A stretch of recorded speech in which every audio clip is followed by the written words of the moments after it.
تو روزے کی فرضیت کی کیا دلیل ہے؟ پہلی دلیل تو یہ ہے کہ اللہ رب العالمین کے نبی کریم صلی اللہ علیہ وسلم نے فرمایا بنی الاسلام علی خمس، کہ اسلام کی بنیاد 5 چیزوں کے اوپر ہے، اور پہلی چیز فرمائی کہ شہادت اللہ الہ الا اللہ وان محمد رسول اللہ صلی اللہ علیہ وسلم،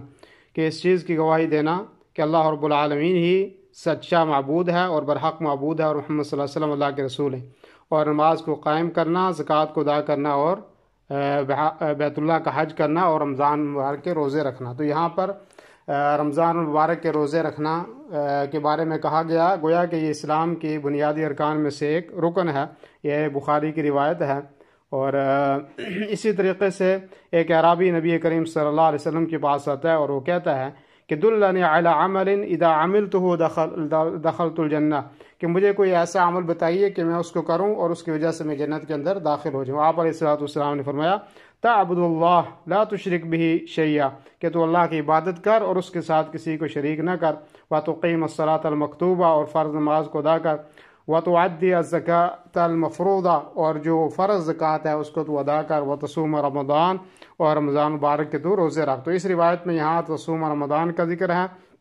اور گویا کہ اس سے بھی یہ ثابت ہوتا ہے کہ رمضان مبارک کے روزے ہمارے اوپر فرض ہیں۔ پھر آپ علیہ الصلوۃ والسلام نے فرمایا کہ وہ صحابی کہنے لگا والذی نفسی بیدہ لا ازید علی ھذا، کہ اللہ کے رسول صلی اللہ علیہ وسلم، اس ذات کی قسم جس کے قبضہ قدرت میری جان ہے، لا ازید علی ھذا، میں اس کے اوپر کسی چیز کا اضافہ نہیں کروں گا۔ فلما ولا، جب وہ یہ بات کہہ کے جانے لگا تو قال نبی صلی اللہ علیہ وسلم، اللہ کے نبی صلی اللہ علیہ وسلم فرمایا من سرہ ان ينظر الى رجل من اہل الجنہ فلينظر الى ھذا، کہ جس آدمی کو یہ خوشی ہو کہ وہ کسی جنتی آدمی کو دیکھے تو وہ اس آدمی کو دیکھ لے۔ یہ روایت جو ہے وہ بخاری کی روایت ہے، اور صفحہ حدیث نمبر 704۔